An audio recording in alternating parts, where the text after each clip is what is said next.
Okay guys, may check tayo ngayon dito na Panasonic Kiko Aquabit.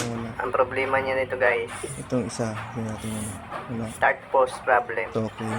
Ayaw mapindot yung start pause button niya. Ito wala din. Yung iba niya na button gumagana naman. Ito. Huwag lang talaga. Ito wala. Sa nakita nyo guys, butas yung mga Itong preset. Meron. yung So, start button niya at saka yung sa on. hmm. Butas-butas, kaya sigurado pinasok ito ng tubig kaya nasira.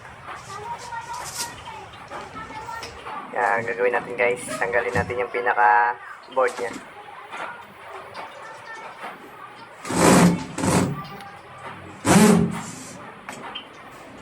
Kaya, tanggalin natin yung apat na screw nitong top cover guys, kasi sa ilalim yan nitong board may screw yan dyan. Tanggalin nyo rin para ma-slide nyo tong pinaka panel board niya sa taas.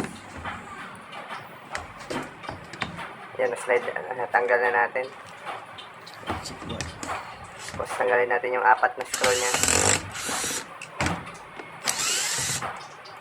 Pinaka motherboard tanggalin natin.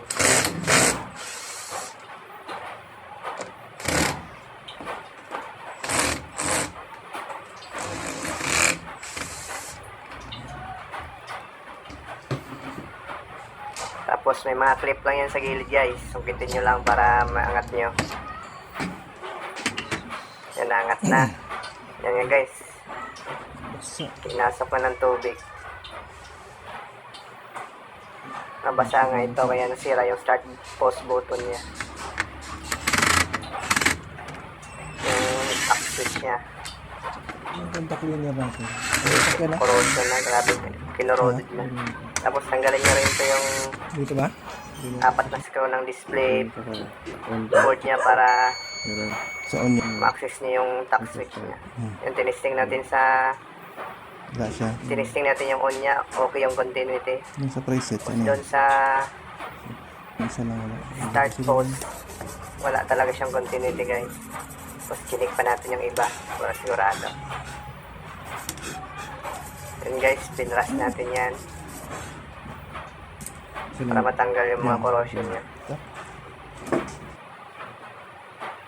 para luminis. Yan guys, hinangin natin para matanggal yung pinaka tack switch niya.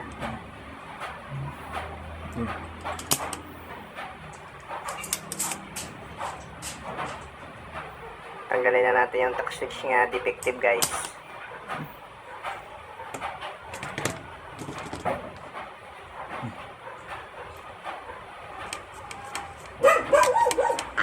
Tanggal na natin, konting brush. Testing natin itong ipapalit natin kung mag-ayos yung continuity niya, kung gumagana.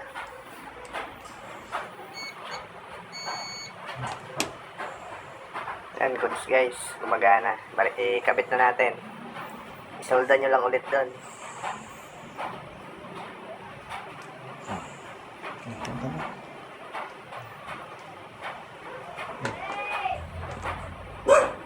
Running.